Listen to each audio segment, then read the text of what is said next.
দেখাতে হয় পুলিশকে, তাকে বলতে হয় এই অপরাধে আপনাকে গ্রেফতার করা হয়েছে।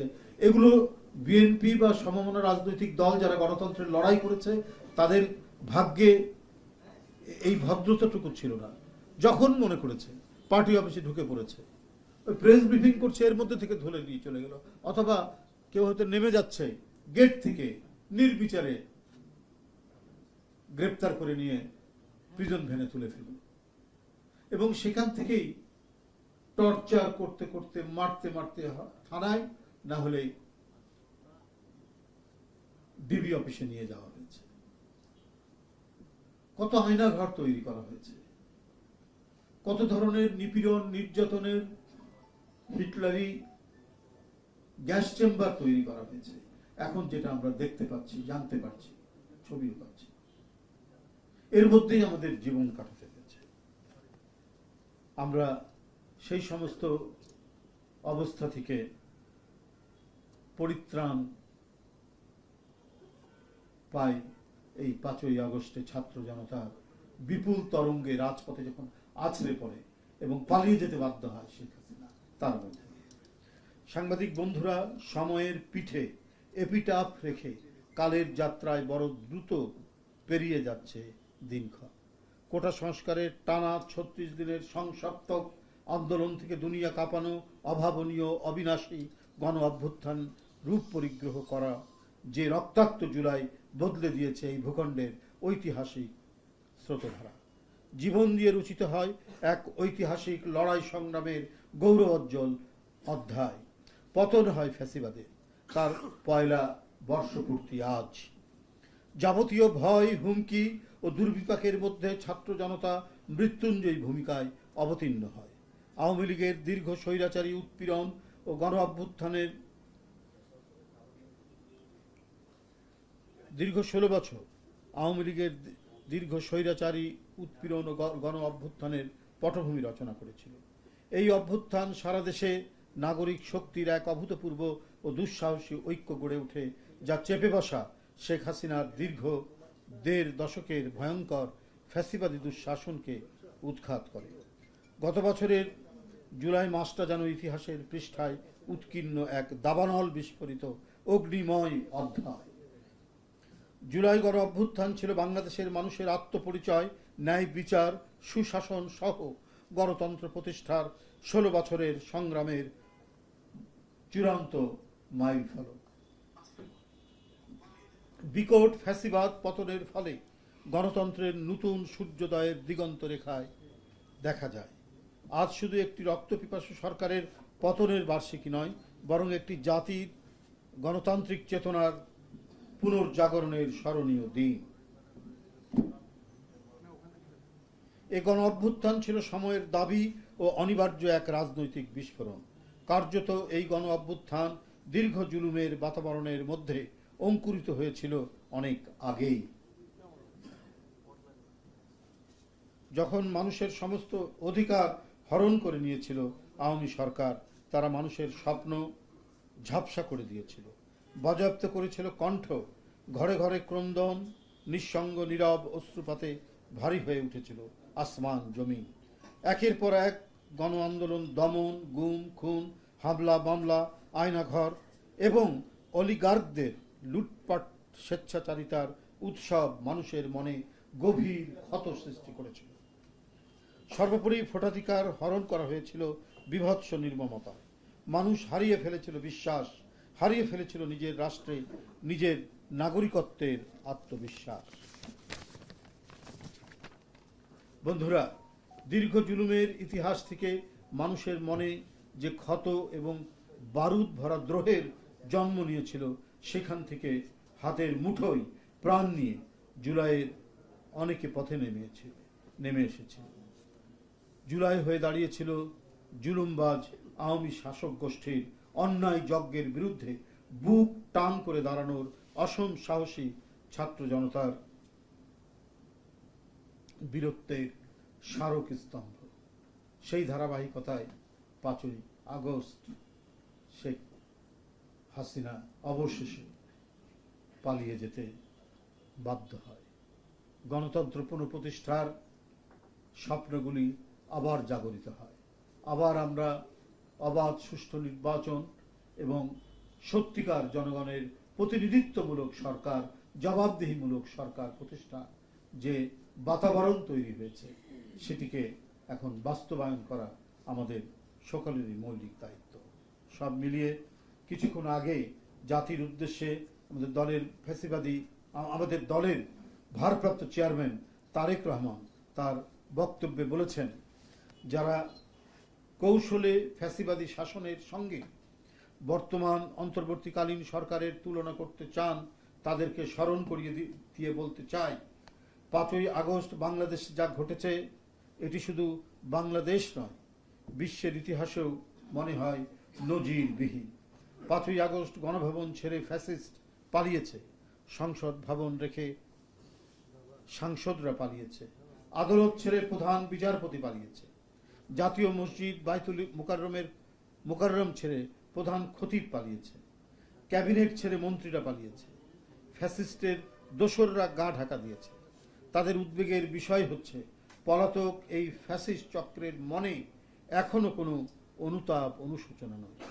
যারা জনতার এই বিপুল তরঙ্গ এবং উত্তাল স্রোত দেখে একের পর এক পালিয়েছে, এই যে যাদের কথা উল্লেখ করলাম, বাইতুল মুকাররমের খতিব, ক্যাবিনেটের মন্ত্রীরা, অনেক সচিবরা, প্রধান বিচারপতি এবং অন্যান্য বিচারপতিরা, এরা প্রত্যেকেই হাসিনার দোসর ছিলেন।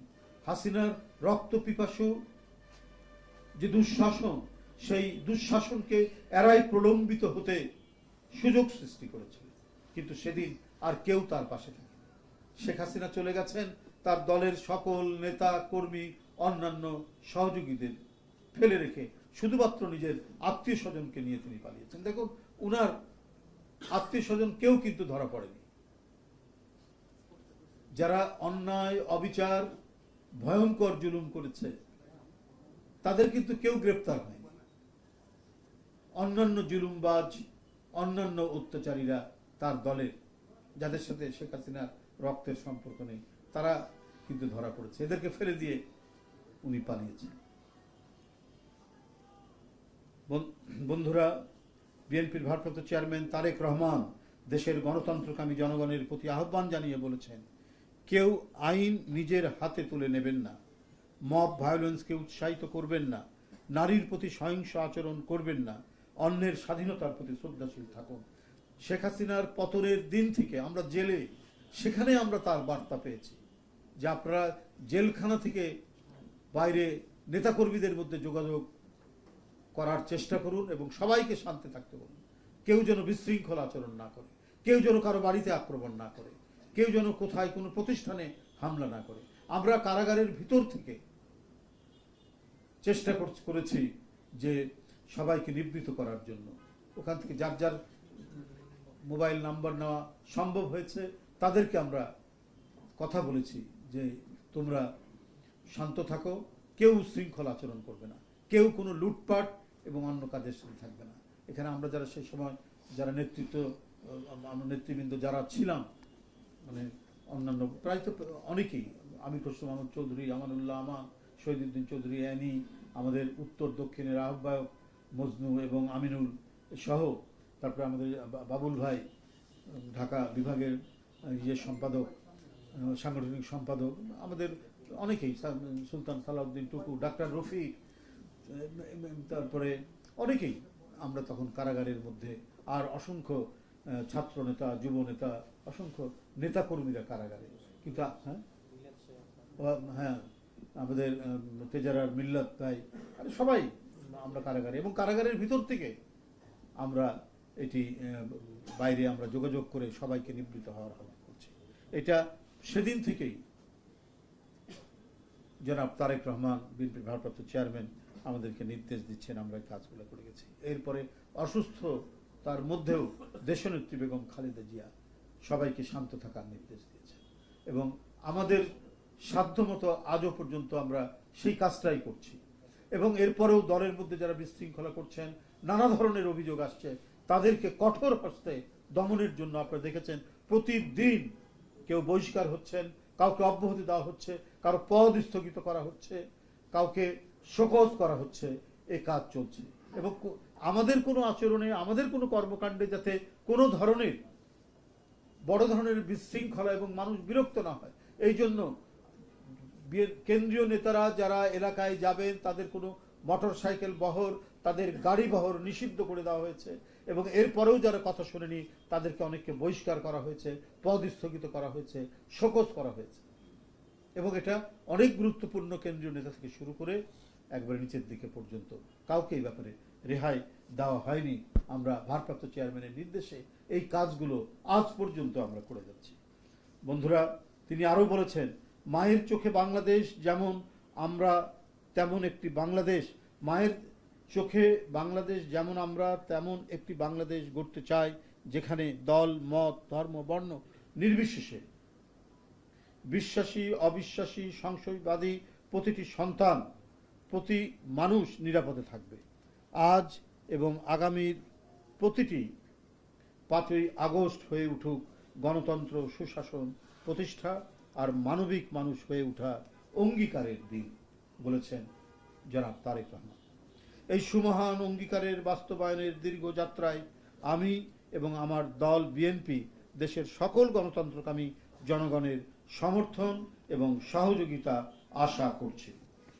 উনি কিছুক্ষণ আগে বক্তব্য রেখেছেন আরো বড়, আমি তার কিছু অংশ আপনাদের সামনে পড়ে শোনালাম, গুরুত্বপূর্ণ অংশগুলো। বন্ধুরা আমার, আপনারা জানেন জুলাই আগস্ট গণ অভ্যুত্থান, শোক ও বিজয়ের বর্ষপূর্তি পালন কমিটি করা হয়েছিল, যার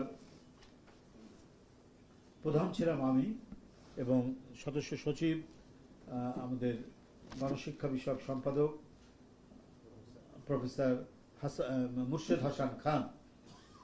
তিনি দেশের বাইরে গিয়েছেন বিশেষ কাজে। আমরা একটি কর্মসূচি, মাসব্যাপী একটি কর্মসূচি গ্রহণ করেছিলাম, যেটি আপনাদের সামনে আমরা উপস্থাপন করেছিলাম। সেই কর্মসূচিগুলির মধ্যে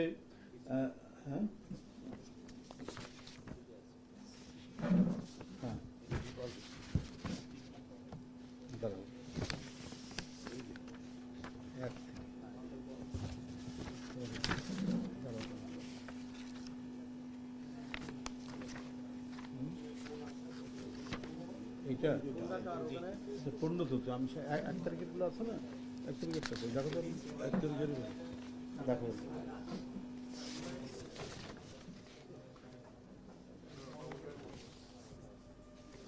আছে তো, আছে না? না, এগুলো তো আছে আমাদের 1 তারিখ থেকে যেগুলো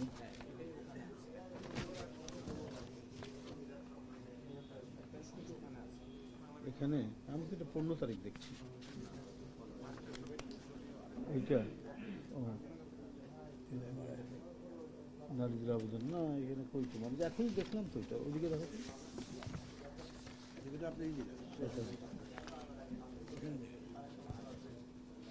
হ্যাঁ। এই তো বন্ধুরা, আমরা যে মাসব্যাপী কর্মসূচিগুলো পালন করেছি তার মধ্যে ছিল সব রাজনৈতিক দলের অংশগ্রহণে গণ অভ্যুত্থান 2024 জাতীয় ঐক্য ও গণতান্ত্রিক অভিযাত্রা শীর্ষক আলোচনা সভা ও শহীদ পরিবারের সম্মানে বিশেষ অনুষ্ঠান দলের ভারপ্রাপ্ত চেয়ারম্যান মহোদয়। এই অনুষ্ঠানটা আমরা করেছি চীন মৈত্রী সম্মেলন কেন্দ্রে। তারপরে 2 তারিখ আমাদের কোনো প্রোগ্রাম ছিল না। 3 তারিখে ছিল দেশব্যাপী রক্তদান কর্মসূচি। এটি জেলা পর্যায়ের আমাদের যে ড্যাবের কমিটি আছে তারা প্রতিটি জেলায় এই কর্মসূচি পালন করে। এরপরে 5 তারিখে ফুটবল টুর্নামেন্ট হয়। এই কমিটির মাধ্যমে এই কর্মসূচিগুলি, মাসব্যাপী যে কর্মসূচি সেই কর্মসূচিগুলি পালন করা হয়। তারপরে ছিল জাসাসের সাংস্কৃতিক অনুষ্ঠান, সেটি পরে হয়েছে আপনারা জানেন।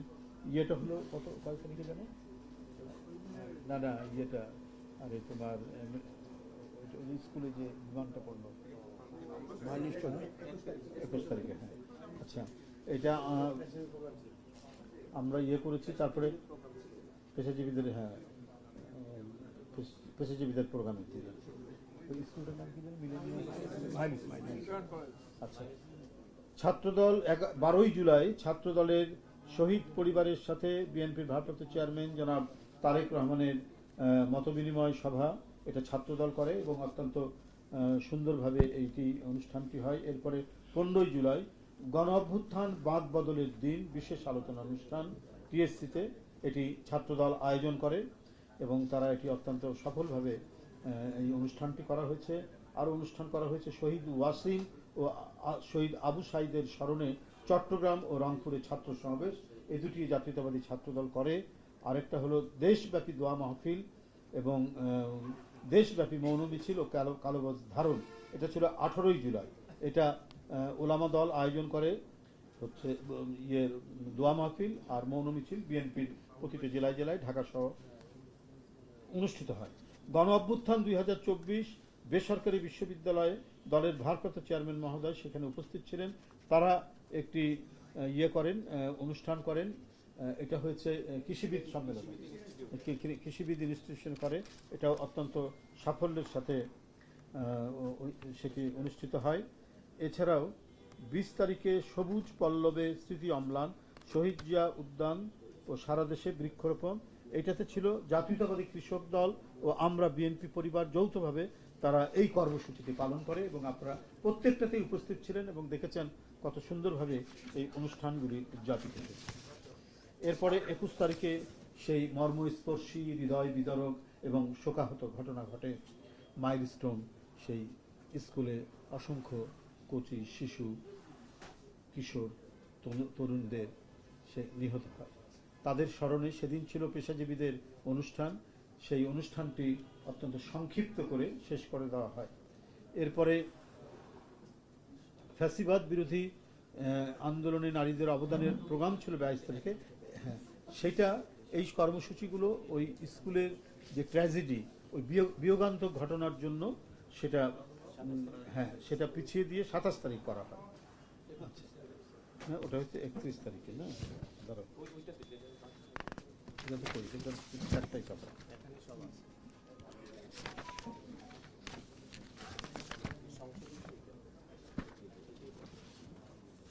আচ্ছা,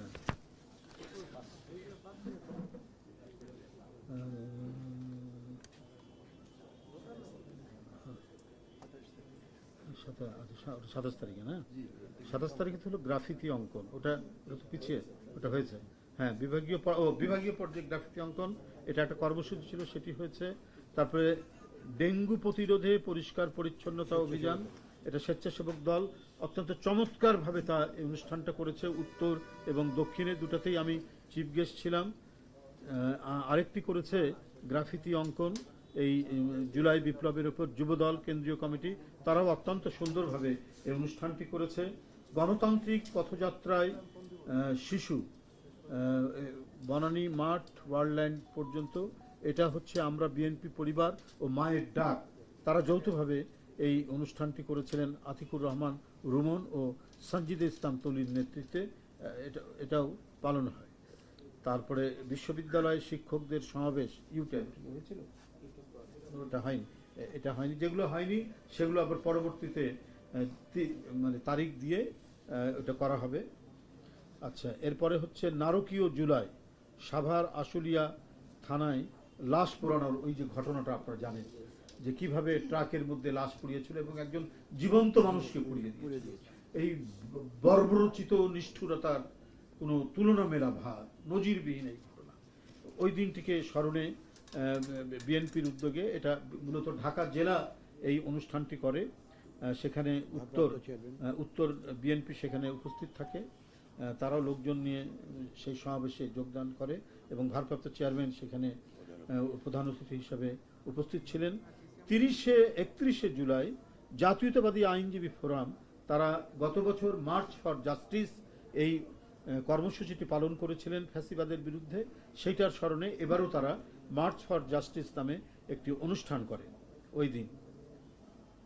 আর একই দিনে ফ্যাসিবাদ বিরুদ্ধে যেটি 22 তারিখে হওয়ার কথা ছিল, সেইটা হয় 31 তারিখে, ফ্যাসিবাদ বিরোধী আন্দোলনে নারীদের অবদান শীর্ষক আলোচনা সভা।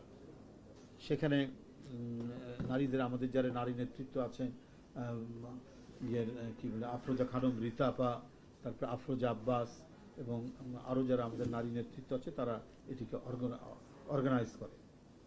আচ্ছা, এরপরে 1 তারিখে গণ অভ্যুত্থান 2004-এর অন্যতম স্থান যাত্রাবাড়ি ও উত্তরায়, ওটার স্মরণে উত্তর দক্ষিণ বিএনপি তারা দুইটি সমাবেশ করে, অত্যন্ত বড় সমাবেশ সেখানে অনুষ্ঠিত হয়। আচ্ছা, জনতার জুলাই আগস্ট, জনতার কারফিউ, পথনাটক, এটা হয়নি, এটা পরবর্তীতে করা হবে। 3 তারিখে হয়েছে, আপনারা জানেন, মানে নজিরবিহীন ছাত্র সমাবেশ ঢাকা মহানগরীতে। এর আগে এত বড় ছাত্র সমাবেশ হয়েছে কিনা আমার জানা নেই। এক বিপুল ছাত্র জমায়েত, বিপুল সংখ্যক ছাত্র জমায়েত অনুষ্ঠিত হয়েছে শাহবাগের মোড়ে। এরপরে 4 তারিখে হয়েছে যুবদলের ফ্যাসিবাদ বিরোধী আন্দোলন ও আমার না বলা কথা। এটা যুবদল অত্যন্ত সাফল্যমণ্ডিতভাবে কর্মসূচি পালন করে। গতকাল ইঞ্জিনিয়ার্স এটা হয়েছে। আর আজকে সারা দেশে উপজেলা পর্যায়ে বাংলাদেশ জাতীয়তাবাদী দলের বিজয় মিছিল অনুষ্ঠিত হচ্ছে। আজ মূলত জুলাই বিপ্লবের বিজয়ের দিন। আজকে সরকারি নানা কর্মসূচি থাকতে পারে, এই কারণে ঢাকায় এই দিনটি আজকে আমরা করছি না। আজকে সারা দেশের উপজেলাগুলোতে বিজয় র্যালি অনুষ্ঠিত হচ্ছে। আমাদের আজকে দেখছেন যে অনেক নেতৃত্ব এখানে নাই, তারা অনেকেই এই বিজয় র্যালিতে, উপজেলা পর্যায়ের বিজয় র্যালিতে অংশগ্রহণ করার জন্য অনেকেই ঢাকার বাইরে অবস্থান করছেন। এবং আজ 6 তারিখ ছিল আমাদের শেষ কর্মসূচি। আমাদের জুলাই আগস্ট গণ অভ্যুত্থানের শোক ও বিজয়ের বর্ষপূর্তি পালন কমিটির উদ্যোগে যে কর্মসূচি আমরা দিয়েছিলাম একেবারে মাসব্যাপী, 36 দিন ব্যাপী, তার শেষ কর্মসূচি হচ্ছে আগামীকাল জুলাই গণ অভ্যুত্থান 2024 ছাত্র জনতার বিজয় মিছিল। এটা ঢাকা সহ সারা দেশে সকল জেলা ও মহানগর, সারা দেশের সকল জেলা ও মহানগরে এটা অনুষ্ঠিত হবে। ঢাকায়, ঢাকা মহানগর, ঢাকা জেলা এবং ঢাকার আশেপাশের জেলা, ঢাকাতেই তারা এসে এই অনুষ্ঠানটি করবে। আমি এটার ব্যাপারে যে দিয়েছি, জুলাই গণ অভ্যুত্থানের ধারাবাহিকতায় 5ই আগস্ট আওয়ামী ফ্যাসিবাদের পতন ও ছাত্র জনতার বিজয়ের বর্ষপূর্তি পালন উপলক্ষে আগামীকাল 6 আগস্ট 2025 বুধবার ঢাকা সহ দেশব্যাপী সকল জেলা ও মহানগরে বিজয় র্যালি অনুষ্ঠিত হবে। ঢাকা মহানগরে হবে ঢাকা মহানগর, এর সাথে থাকবে ঢাকা জেলা, এর সাথে থাকবে নারায়ণগঞ্জ জেলা, মুন্সিগঞ্জ জেলা, মানিকগঞ্জ জেলা, তারপরে নরসিংদী জেলা এবং টাঙ্গাইল জেলা, আর গাজীপুর জেলা মহানগর, মানিকগঞ্জ, যেখানে জেলা মহানগর আছে তারা বলেছি মানিকগঞ্জ, এরা ঢাকায় উপস্থিত থাকবেন। আগামীকালকের যে র্যালি, সেই র্যালিতে ঢাকা বিভাগে যে সমস্ত জেলা, শুধু ফরিদপুর বিভাগটা বাদ দিয়ে আপনার সকল সংশ্লিষ্ট জেলাগুলো ঢাকায় তারা আসবেন, এসে জমায়েত হবে। আগামীকাল 6 আগস্ট 2025 বুধবার বেলা 2টায় রাজধানীর নয়াপল্টনস্থ বিএনপি কেন্দ্রীয় কার্যালয়ের সামনে থেকে বিএনপির উদ্যোগে বিজয় র্যালি অনুষ্ঠিত হবে। ঢাকাবাসী সহ বিএনপি এবং এর অঙ্গ ও সহযোগী সংগঠনের সকল পর্যায়ের নেতাকর্মীকে যথাসময়ে বিজয় র্যালিতে অংশগ্রহণের জন্য অনুরোধ করা হলো। এই হলো আমাদের কর্মসূচি এবং আমরা শেষ পর্যায়ে চলে এসেছি। আগামীকাল আমাদের মাসব্যাপী, অর্থাৎ 36 দিন ব্যাপী যে কর্মসূচি, সেই কর্মসূচির শেষ দিন। আর যে 2-1টি কর্মসূচি হয়নি, সেটা পরবর্তীতে যারা দায়িত্বে আছেন, আমরা যাদেরকে দায়িত্ব দিয়েছি, তারা ডেট দিয়ে, তারিখ দিয়ে সেটা তারা করবেন। কিন্তু আমাদের আনুষ্ঠানিক যে কর্মসূচির যে শেষ দিন ছিল আগামীকাল 6 জুলাই, সেটা ঢাকা মহানগরের র্যালির মাধ্যমে সেটি শেষ হবে। আমাদের রুটটা বলে দেই আপনাদেরকে। এই র্যালি ঢাকা কেন্দ্রীয় নয়াপল্টনস্থ কেন্দ্রীয় কার্যালয় থেকে শুরু হয়ে আপনার বিজয়নগর থেকে বাম দিকে পল্টনের মোড় হয়ে প্রেস ক্লাব হয়ে একেবারে ইয়েতে গিয়ে শেষ হবে, শাহবাগে গিয়ে শেষ হবে। শাহবাগে গিয়ে শেষ হবে। নয়াপল্টন কেন্দ্রীয় কার্যালয় থেকে শুরু হয়ে বিজয়নগর হয়ে পল্টনের মোড় হয়ে প্রেস ক্লাব হয়ে একেবারে শাহবাগে গিয়ে শেষ হবে। মৎস্যভবনের পাশ দিয়ে যে রাস্তাটা, ওটা দিয়ে চলে যাবে। এই হচ্ছে আমাদের রুট।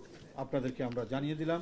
আপনাদেরকে আমি আন্তরিক ধন্যবাদ জানাই যে আপনারা আমাদের মাসব্যাপী কর্মসূচিতে ঐকান্তিকভাবে এবং স্বতঃপ্রণোদিত হয়ে আপনারা আমাদের সংবাদ সংগ্রহ করেছেন, সেটা আপনাদের মিডিয়ায় প্রচার করেছেন, প্রকাশ করেছেন।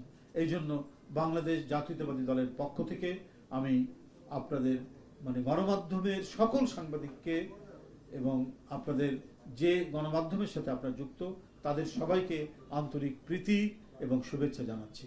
এবং এই পালন কমিটি জুলাই আগস্ট যে এই গণ অভ্যুত্থান শোক ও বিজয়ের বর্ষপূর্তি পালন কমিটিতে যারা অন্তর্ভুক্ত ছিলেন, যারা দিনরাত কাজ করে এটা সাফল্যের দ্বার প্রান্তে নিয়ে এসেছেন, তাদের সকলকে আমি কৃতজ্ঞতা জানাচ্ছি এবং ধন্যবাদ জানাচ্ছি।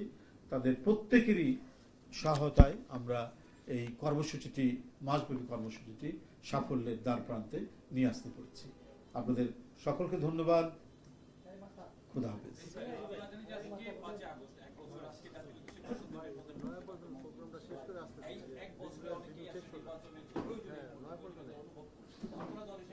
আমরা তো বারবার এটা বলেছি, হ্যাঁ অবশ্যই আমরা তো বারবার বলেছি একটা কমপক্ষে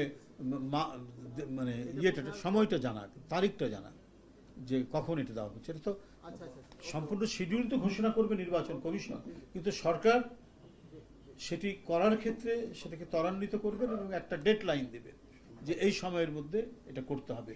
এবং আমরা কখন চাই, কেন চাই, এটা বারবার আমরা ব্যাখ্যা করে আমরা বলেছি, বারবার বলেছি। গণতন্ত্র যে চর্চা, সেই চর্চা যদি নানা কারণে ব্যাহত হয় তাহলে নানাভাবেই অগণতান্ত্রিক শক্তির মাথা চাড়া দেওয়ার সম্ভাবনা রয়েছে। এখনই আপনারা দেখেছেন যে এত শিশু, এত তরুণ, এত কিশোর, এত শ্রমিক হত্যা করার পর ওদের রক্ত শুকায়নি, তারপরেও আমরা দেখতে পাচ্ছি ফ্যাসিবাদ নানা দিক থেকে মাথা তুলে দাঁড়ানোর চেষ্টা করছে। তারা নানাভাবে উকি দিচ্ছে, হুমকি দিচ্ছে, এমনকি পার্শ্ববর্তী দেশ থেকেও আমরা হুমকি শুনছি। এবং ঘাপটি মেরে থাকা দেশের মধ্যেও নানাভাবেই তারা নানা দিক থেকে স্বাভাবিক একটি রাষ্ট্র সমাজের যে ছন্দ, একটা সরকারের গতি বা গণতন্ত্রের আবহের মধ্যে রাজনীতি করার যে পরিবেশ তারা স্তব্ধ করে দিয়েছিল। দেশটাকে পৈতৃক সম্পত্তি মনে করে এবং জনগণের টাকা আত্মসাৎ করে 28 লক্ষ কোটি টাকা এই 15-16 বছরে তারা পাচার করেছে। শুধু হত্যা রক্তপাত নয়, হত্যা রক্তপাত করেছে, তারা লুট করবে, তারা অন্যের সম্পত্তি দখল করবে, তারা বাড়িঘর দখল করবে বিরোধী দল। আর এই জন্য কেউ যেন কোনো টু শব্দ না করে, এই কারণেই তারা আন্দোলন, এই কারণেই তারা কণ্ঠের আওয়াজ পেলে সেটাকে রক্তাক্ত পন্থায় স্তব্ধ করেছে। এটাই তো ফ্যাসিবাদ। কারণ তারা সুখে শান্তিতে প্রজন্মের পর প্রজন্ম, শতাব্দীর পর শতাব্দী থাকবে, এই ছিল তাদের মনোবাঞ্ছা। না হলে একটা দেশ থেকে 28 লক্ষ কোটি টাকা পাচার করতে পারে একটি রাজনৈতিক দল? ন্যূনতম দেশপ্রেম থাকলে তো এটা হওয়া সম্ভব নয়। তো সুতরাং গণতন্ত্রের যাত্রা এবং গণতান্ত্রিক চর্চা এবং অনুশীলন এটা যাতে খুব দ্রুত শুরু হয়, এই দায়িত্বটা হচ্ছে অন্তর্বর্তীকালীন সরকারের এবং তার প্রধান যিনি ডক্টর মোহাম্মদ ইউনূস সাহেবের। কারণ তার প্রতি সকল গণতান্ত্রিক শক্তির আস্থা স্থাপন করা হয়েছে। তিনি সেই আস্থার প্রতিফলন মানুষ সেই আস্থার প্রতিফলন দেখতে চায়। এই কারণেই যে সময়ের কথা আমরা বলেছি, সেই সময়ের মধ্যে একটা যৌক্তিক সময়, এবং আমরা বলিনি যে সংস্কার করা যাবে না, সংস্কার এবং নির্বাচন যাতে একটা যৌক্তিক সময়ের মধ্যে হতে পারে, আমরা সে কথাই বারবার বলে এসেছি। আমরা আশা করব তিনি সেটির প্রতি তিনি শ্রদ্ধা দেখাবেন এবং সেটার প্রতিফলন আজকে তার বক্তব্যের মধ্যে আসবে। ধন্যবাদ।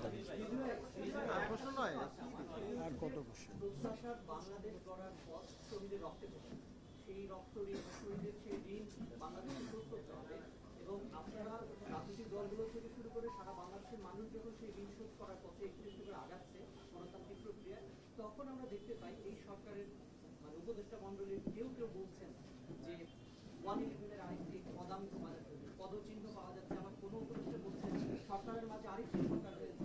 এই বার্তাগুলো কিংবা এই বক্তব্যগুলো গণতন্ত্রের যে অভিযাত্রা তাকে করে বলে না, এটা তো আমি মনে করি যে সরকারের ভেতর থেকে এই ধরনের কাণ্ডজ্ঞানহীন উক্তি করা এটা যৌক্তিক নয়। এটা তো আমরা কি বলে ফ্যাসিবাদী আমলেই শুনেছি। যখন আন্দোলন তীব্র হয় বা কিছু হয় তখন তারা ওইটাই বলতো যে ১/১১ আমরা পাচ্ছি, পদধ্বনি পাচ্ছি। শেখ হাসিনা বলেছে, ওবায়দুল কাদের বলেছে। তো আজকে অন্তর্বর্তীকালীন সরকারের ভিতরে যারা আছেন তারা এই কথা বলার অর্থ কি? তারা কি জনদৃষ্টিকে ডাইভার্ট করতে চান? তাদের মূল দায়িত্ব হচ্ছে জনগণের যে গণতন্ত্রের প্রতি আস্থা এবং এই দেশে যে সত্যিকারের একটা চিরায়ত গণতন্ত্র, প্রকৃত গণতন্ত্র, বহুদলীয় গণতন্ত্র এবং এই বহুদলীয় গণতন্ত্রের যে মূল চেতনাগুলি এটা প্রতিষ্ঠা করার যে ক্ষেত্র, সেটা তো অন্তর্বর্তীকালীন সরকার সেটা সেই ক্ষেত্রটা তৈরি করে একটা অবাধ সুষ্ঠু নির্বাচন অনুষ্ঠিত করবে।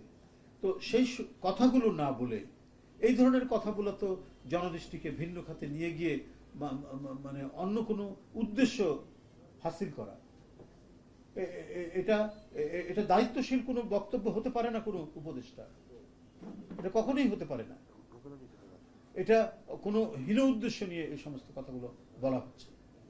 তো সুতরাং আমি বলবো যে অন্তর্বর্তীকালীন সরকারের ভেতর থেকে কেউ এই ধরনের মন্তব্য কথা যেটা মানুষের চিন্তা চেতনার বিরুদ্ধে যায়, যেটা মানুষের গণতান্ত্রিক আকাঙ্ক্ষার বিরুদ্ধে যায় এবং একটা উস্কানিমূলক কোনো কিছু থাকে যার ভিতরে, এই ধরনের কথা বললে এটা বড় ধরনের খেসারত দিতে হয় জাতিকে, বড় ধরনের একটা সমস্যা তৈরি হয় সাধারণ মানুষের মধ্যে এবং মানুষের ভিতরে বড় ধরনের একটা বিভ্রান্তি তৈরি হয়।